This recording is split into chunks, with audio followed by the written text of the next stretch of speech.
बिस्मिल्लाहिर्रहमानिर्रहीम। Welcome to the channel जहां हम सीखते हैं सादा और आसान इंग्लिश। आपने ये तो काफ़ी बार सुना होगा या फिर आप अक्सर बोलते भी हैं।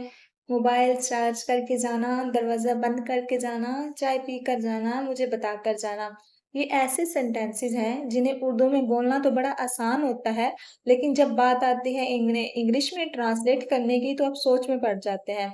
तो आज की क्लास में हम सीखेंगे कि इन डेली यूज सेंटेंसेस को इंग्लिश में कैसे बोल सकते हैं। तो चलिए शुरू करते हैं आज का लेसन। देखिए, ये ऐसे सेंटेंसेस जिनमें आपको ये पता चल रहा है कि कोई ना कोई काम करके आप दूसरा काम करना करेंगे या करना चाहते हैं। यानी इसमें दो वर्ब्स का इस्तेमाल हुआ है। एक को कंप्लीट करने के बाद दूसरा काम आप करने की बात करते हैं। जैसे चार्ज करके जाना, चार्ज के बाद जाना, यानी कि चार्ज पहले करो फिर जाना। जाना भी काम है, वर्ब है, और चार्ज भी करना भी एक वर्ब है। जैसे दूसरा एग्जांपल है दरवाजा बंद करके जाना। बंद करना भी एक वर्ब है यानी काम है, फेल है, और जाना भी एक वर्ब है यानी फेल है। चाय पीकर जाना, अब पीकर, पीकर भी एक वर्ब है और जाना भी एक वर्ब है। बताकर जाना, बताना भी एक वर्ब है और जाना भी वर्ब है। यानी कि इन सेंटेंसेस में डबल वर्ब इस्तेमाल किया गया है। तो ऐसी सिचुएशन में हम ऐसे सेंटेंसेस को ट्रांसलेट करते हुए यानी कर के की जगह हम एक लफ्ज़ का इस्तेमाल करेंगे, एक वर्ड का यूज़ करेंगे, वो है आफ्टर। कर के मतलब आफ्टर, करके की जगह लिखेंगे आफ्टर। आफ्टर एक प्रेपोजिशन है और जिसका मतलब होता है के बाद, जिसका मतलब होता है के बाद। ये प्रेपोजिशन दो तरीके से इस्तेमाल की जाती है, टाइम के लिहाज से भी और पोजीशन के लिहाज से भी।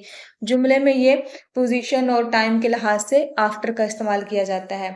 अब जैसे दरवाज़ा बंद करके जाना, करके की जगह हम आफ्टर का इस्तेमाल करेंगे। अब ये देखते हैं कि डबल वर्ब जो सेंटेंसेस है उनका स्ट्रक्चर क्या है, उनको बनाने का तरीका सीखते हैं कि हम ऐसे सेंटेंसेस को कैसे ट्रांसलेट कर सकते हैं। इनका बनाने का तरीका ये है कि सबसे पहले सब्जेक्ट आ जाएगा, फिर वर्ब की फर्स्ट फॉर्म यूज़ होगी, फिर आफ्टर, फिर वर्ब की फर्स्ट फॉर्म आ जाएगी और उसके साथ आईएनजी लगेगा, देन ऑब्जेक्ट आ जाएगा। अब देखिए सब जो है एक एग्जाम्पल देखते हैं इसको करने सॉल्व करने के लिए। गो आफ्टर मीटिंग मी, मुझसे मिलकर जाना, मुझसे मिलकर जाना। गो आफ्टर, गो के साथ आ गया आफ्टर, मीटिंग मी मिलकर जाना। इसी तरह अगर सब्जेक्ट वर्ब सेंटेंस में ना हो, यानी कि सब्जेक्ट के बगैर सेंटेंस हो जिसमें सब्जेक्ट हमें पता ना हो, तो ऐसे सेंटेंस को बनाने के लिए वर्ब की फर्स्ट फॉर्म, फिर आफ्टर, फिर वर्ब की फर्स्ट फॉर्म और आईएनजी, देन ऑब्जेक्ट आ जाएगा। जैसे टेल आफ्टर थिंकिंग, सोच कर बताना। देखिए, अगर कोई हमारे पास सेंटेंस हो जैसे सोच कर बताना, ऐसे सेंटेंस जिनमें वर्ब का हमें सब्जेक्ट का हमें पता ही ना हो, तो ऐसे सेंटेंसेस को ट्रांसलेट करने के लिए हम जो स्ट्रक्चर यूज करते हैं वो है वर्ब की first form after plus verb की फर्स्ट फॉर्म और आईएनजी देन ऑब्जेक्ट। अब आप ये कंफ्यूज हो रहे होंगे कि इसमें डबल वर्ब आ रहा है, यानी कि एक वर्ब के साथ फर्स्ट फॉर्म है और एक वर्ब फर्स्ट फॉर्म के साथ आईएनजी भी है। अब ये नहीं पता होगा आप सेंटेंस को ट्रांसलेट करते हुए कि वर्ब की फर्स्ट फॉर्म किसके साथ लगाएंगे और वर्ब की फर्स्ट फॉर्म और आईएनजी। देखिए, जो काम पहले हुआ है उसके लिए हम वर्ब की फर्स्ट फॉर्म के साथ आईएनजी का इस्तेमाल कर देंगे, और जो बाद में होने वाला काम है उसके लिए हम वर्ब की फर्स्ट फॉर्म का इस्तेमाल करेंगे। इसके लिए आपको एक ट्रिक बता देती हूँ कि ताकि आपको और इजी हो जाए। जिस फेल यानी वर्ब के साथ लफ्ज कर का इस्तेमाल हुआ है उसके लिए हम वर्ब की फर्स्ट फॉर्म के साथ आईएनजी का इस्तेमाल करेंगे, और जो दूसरा वर्ब होगा उसके साथ हम वर्ब की फर्स्ट फॉर्म का यूज करेंगे। क्या क्लियर हो गया? यानी कि जिस वर्ब या फेल के साथ कर लफ्ज इस्तेमाल हुआ होगा, जिसके साथ कर लिखा होगा, उसके साथ हम वर्ब की फर्स्ट फॉर्म के साथ आईएनजी का इस्तेमाल करते हैं। दे एग्जाम्पल से और क्लियर करते हैं, इसको मजीद समझते हैं। जैसे सोच कर बताना, अब सोच के साथ क्या है? कर, सोच कर। अब सोच वाला जो वर्ब आएगा सोचना, थिंक, उसके साथ क्या लगेगा? आईएनजी, थिंकिंग बन जाएगा। यानी कि सोच कर बताना, टेल बताना, टेल आफ्टर थिंकिंग। आफ्टर मतलब कर, करके, सोच के या करके बताना।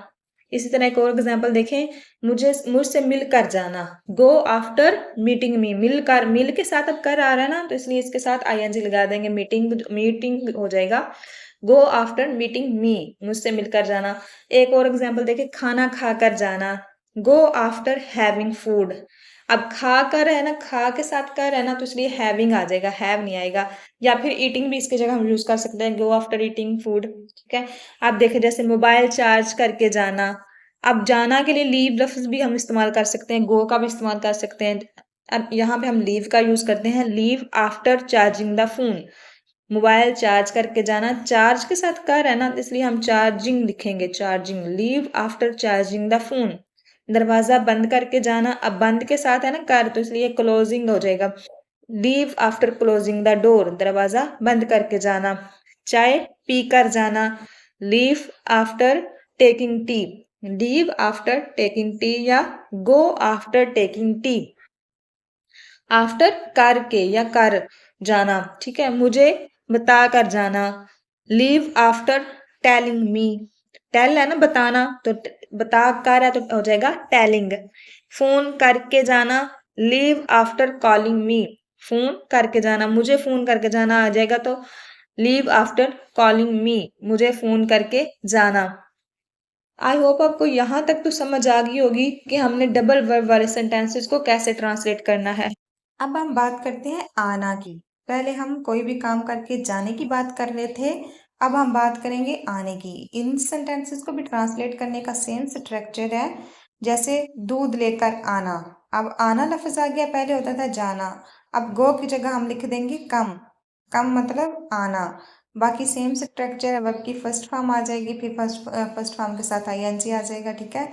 जैसे दूध लेकर आना, कम, कम होता है आना। कम आफ्टर ब्रिंग, ब्रिंगिंग आ जाएगा, ब्रिंग के साथ आईएनजी लग जाएगा तो हो जाएगा bringing. Come after bringing milk, दूध लेकर आना, कम आफ्टर ब्रिंगिंग मिल्क। सब्जियां लेकर आना, come after bringing vegetables. Vegetables सब्जियां लेकर आना की होती है ब्रिंगिंग, ब्रिंग होता है लाना, लेकर आना तो हो जाएगा ब्रिंगिंग, क्योंकि इसके साथ हम वर्ब की फर्स्ट फॉर्म के साथ आईएनजी लगाते हैं। इसी तरह का कोई ऐसी बातें जो हमने गुजरे हुए ज़माने में की हों, या ऐसे सेंटेंसेस जिनमें हम गुजरा हुआ ज़माना यूज़ करते हो, तो उनकी ट्रांसलेशन हम सब्जेक्ट फिर वर्ब की सेकंड फॉर्म के साथ करेंगे। बाकी सेम स्ट्रक्चर है। जैसे उसने घर पहुंचकर फ़ोन किया, तो पहले हम कह रहे थे फ़ोन करके बताना, अब हम कह रहे हैं उसने घर पहुंचकर फ़ोन किया। ही कॉल्ड, अब इसमें वर्ब की सेकंड फॉर्म आ जाएगी, क्योंकि पास्ट में हम वर्ब की सेकंड फॉर्म यूज़ करते हैं। He called after reaching home. Reach के साथ आईएनजी लग जाएगा, रीचिंग बन जाएगा। He called after reaching home, उसने घर पहुंचकर फोन किया। वो मुझे बताकर बाहर गया। अब ये भी सेंटेंस इसी तरह का ही है। देखें, ही के साथ अब वेंट लगेगा या गो, ये आप मुझे बताएंगे। उसके बाद आ जाएगा आउट, फिर आफ्टर टेलिंग मी, ठीक है। सही सेंटेंस बनेगा he went out after telling me, या फिर he go out after telling me. Go के साथ जुमला सही है या वेंट के साथ, ठीक है। आप ये मुझे कमेंट में बताएंगे। अगर समझ आई होगी तो आपको फौरन पता चल जाएगा कि इसके साथ वेंट यूज होगा या गो। आई होप आपको ये वीडियो अच्छी लगी होगी। मजीद इस तरह की वीडियोस देखने के लिए मेरे चैनल को सब्सक्राइब कर लें। Thanks for watching.